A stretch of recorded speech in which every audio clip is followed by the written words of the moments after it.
All right, so this is going to be me finishing up the urban game for you guys. Let's see if I can actually full screen this. Doesn't look like it wants to go. It's a little wonky. There we go. That's going to have to be the best we can do. I can hide this. Sure, there we go.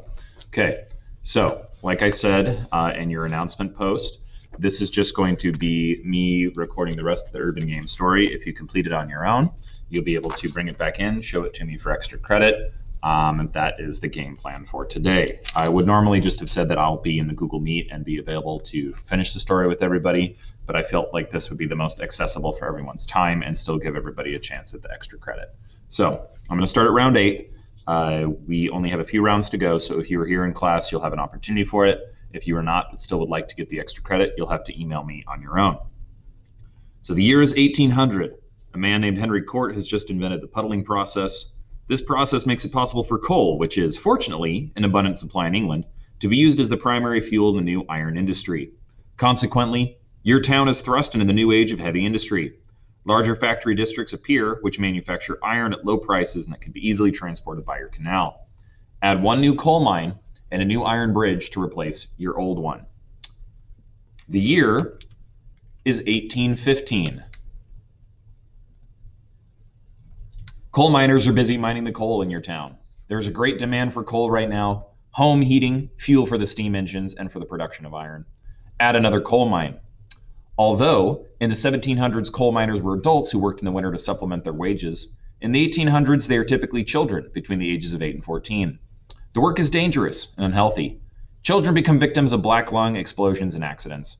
Their growth is stunted as they spend their 14-hour day stooped over. They are malnourished and unable to exercise or eat properly. Casualty rates go up. Well, not grow up because, hey, I mean, they didn't. Casualty rates go up. Draw one cemetery for all your victims, your workers. The existing canals and dirt roads cannot accommodate the heavy industrial traffic of your new city. New experiments with transportation using the power of a steam engine are tried. The most successful appears to be a steam engine that pulls a series of wagons or carts on an iron track. The first railroad is tested and proves to be quite effective. You're going to add one major railroad line that connects all your factories to your coal mines. This is one continuous track that connects all factories and mines. You can build additional railroad bridges only as you need as they go over the river. You're also going to add 5 more houses for a total of 50 houses on your map for all your railroad builders. So your railroad guys, it needs to go in let me see if I can show it with the pointer. It needs to, let's say that there's a coal mine right here, and there's one right here, and then your factories are all over here. That means that your railroad track needs to move in a continuous circle, looping around both your coal mines into your factories, and then back around to your coal mines, like that. Okay? Turn the pointer off and keep going. It is 1827. This new revolution in transportation draws thousands of people to your community. Soon there becomes a surplus of workers. Capitalists who wish to ensure their profits decide to hire women and children over the men because they can perform the same factory labor at 1/2 to 1/4 of the price. More and more children leave their homes to go to work.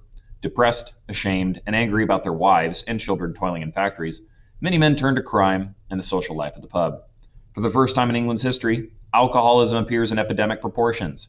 Family life that existed for hundreds of years in England is disrupted. Family members seldom eat together or see each other at all.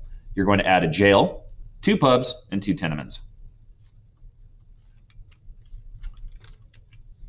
It is now 1838. Let's look at the working conditions in your factories. The 2 predominant factories are textiles and iron, aka steel. Working conditions in either of these 2 were appalling. Many workers contracted the deadly factory fever or the white lung disease. It's probably a variety of lung ailments, cancer, tuberculosis, emphysema, stuff like that.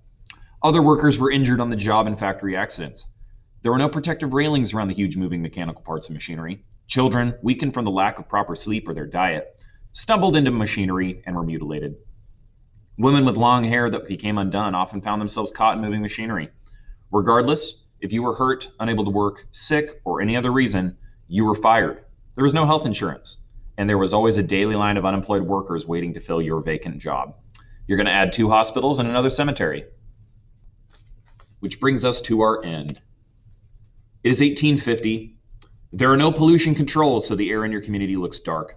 Windows, walls, and even trees are covered with layers of soot and coke. The river that once flowed through your quiet village for hundreds of years is now unfit for drinking, bathing, or washing clothing. A new disease begins to take the lives of people. Malignant tumors grow in people's bodies, and the term cancer is first used in the medical profession. The average life expectancy for the poor is now 30 years of age. Your city is overcrowded and shrouded in factory smoke. The noises, the loss of privacy, and the loss of the family unit shatters the peace of the old ways.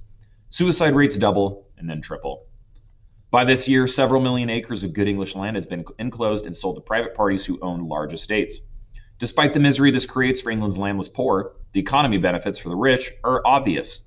These farmers purchase the newest power-driven machinery and can easily feed the working class of England, which include the Irish. The landowning farmer is crushed by the enclosed commons. They cannot afford the machinery and therefore cannot compete or grow food profitably. Thousands of these people leave their villages where their ancestors had lived for hundreds and hundreds of years and move to towns and cities looking for work to feed their families. Some refused to leave, but took jobs working for the large landowning farmers. By the thousands, they moved to the bleak, uninviting towns of the north and the new cotton mills. You're going to add a cemetery, a jail, a hospital to accommodate the victims of urban life, 15 houses, 2 pubs, and 5 tenements. You're just going to add until your city is overflowing and ready to burst. As I said before, if you complete your urban game by pausing this video, working through it, it's up to you however you're going to do it. Okay, I will give you extra credit when you bring it in and show it to me either on Thursday or on Friday. So it's up to you guys.